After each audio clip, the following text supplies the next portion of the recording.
আজকে আমার মনটা ভীষণ খুশি, কারণ একটাই, তোমাদের সঙ্গে অনেকটা সময় ধরে গল্প করতে পারবো। শুভ দুপুর, কেমন আছো তোমরা সবাই? চলে এলাম তবে আজ আর কোনো মিনি ব্লগ নয়, মোটামুটি সময়ের একটা ব্লগ নিয়ে। আর আজ জানো তো তোমাদের সঙ্গে দুটো খুশি ভাগ করে নেব। এক তো ওই শুরুতেই বললাম সময়টা, অনেকটা সময় ধরে তোমাদের সঙ্গে আজ গল্প করব। আর দ্বিতীয়টা, একটু আগে যে দেখালাম, হ্যাঁ ঠিক দেখেছো, সেক্রেটারি হয়ে গেছে মধুমিতা দে। তোমাদেরই ভালোবাসা, আর কিছুই না। তো যাই হোক, এইদিকে রান্নাবান্না চলছে আর বিকেলের প্রস্তুতি কিন্তু একদম জোর কদমে চলছে। তো যাই হোক, ওইদিকে তো রান্না চাপিয়েছি, আর বাড়িতে দেখো এরম ধনেপাতা থাকলে বাজার থেকে কেনার কিন্তু তেমন একটা দরকার পড়ে না।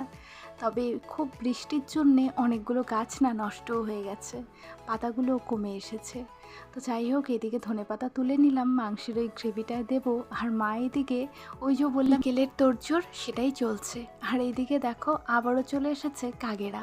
আমি যে কত ভিডিওতে তোমাদেরকে দেখিয়েছি তার কোনো হিসেব নেই।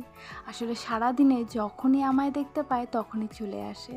আর এদিকে মাংস কষানো হয়ে গেছে যথারীতি, নিজের জন্যে এবার কষানো মাংস তোলা হচ্ছে।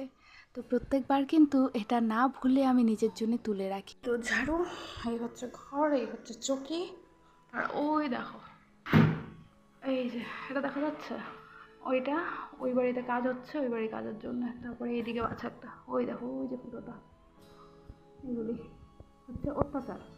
এই ঘরে ছিলাম আমি, আর হচ্ছে ওই যে ওই যে কাজ করতেছে।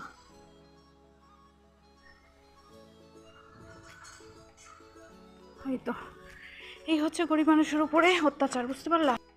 যদি অনেকটা বড় লোক হতাম তাহলে এই ধরনের কাজ করার মনে হয় না সাহস পেত। যাই হোক, বিল্ডিংওয়ালা বাড়ির মানুষের কথা বলে। তো চলো এবারে আমি এই ঘরটাকে ছাড় দিই। ওই যে বলে না, নরম মাটি পাড়াতে নাকি খুব আরাম, যতই পাড়াবে ততই কিন্তু ডেবে যায়।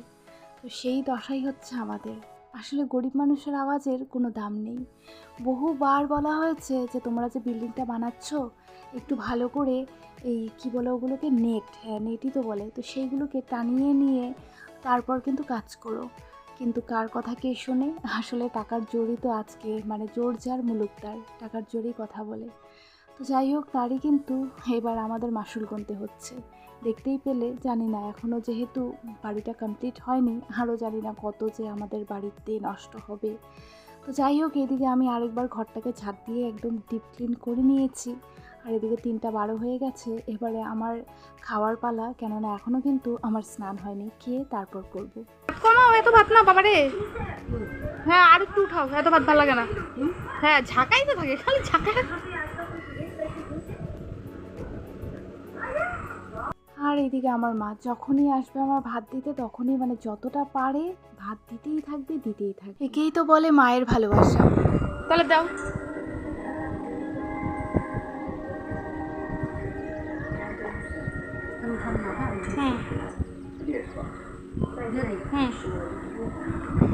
Thank you.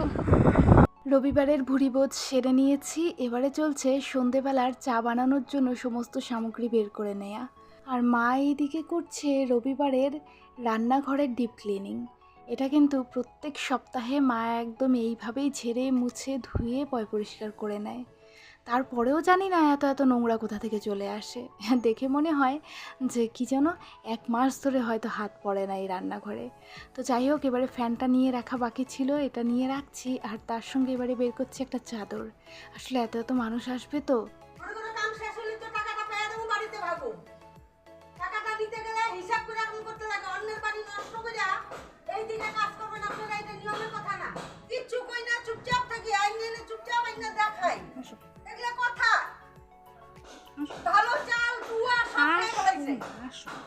আমি গেছিলাম ঘরে চাদরটা বের করতে, দেখতেই পেলে, আর তৎক্ষণাৎই আবার চালের মধ্যে একটা বাস পড়ে গেছে। মানে পাগল হয়ে যাচ্ছি এই মিস্ত্রিদের এই মানে বেখেয়ালিভাবে কাজ করা দেখে। তো যাই হোক, ওই যে বললাম জোর যার মুলুক তার, সেটাই হচ্ছে গল্পটা আসল। তো এদিকে এবারে স্নান করে চলে এসেছি। সারাটা দিন যে কোথা দিয়ে কেটে গেল বুঝতেই পারলাম না। যাদের জন্য অপেক্ষা ছিলাম মোটামুটি চলে এসছে, তবে কিছু মানুষ এখন অ্যাবসেন্ট। এইটা দিয়েই উঠতে না করলো, এটাই কিন্তু সিঁড়ির নিচের ইটগুলো একদমই নড়বড়ে, তো আমার অ্যাকচুয়ালি ভয় লাগছিল কি জানি উঠতে গিয়ে যদি আবার পড়ে যায়। আসলে গরিব মানুষের বাড়ি বলে কথা। তো যাই হোক, আজকের এই ব্লগটা এই চা বানাতে বানাতেই শেষ করছি। তোমরা সবাই খুব ভালো থেকো, সুস্থ থেকো, আর আমার ভিডিওগুলো যদি ভালো লাগে তাহলে চ্যানেলটাকে প্লিজ সাবস্ক্রাইব করে দিও। তোমাদের সঙ্গে আবারও দেখা হবে ঠিক সন্ধ্যে 7:35-এ। আজ তবে আসি।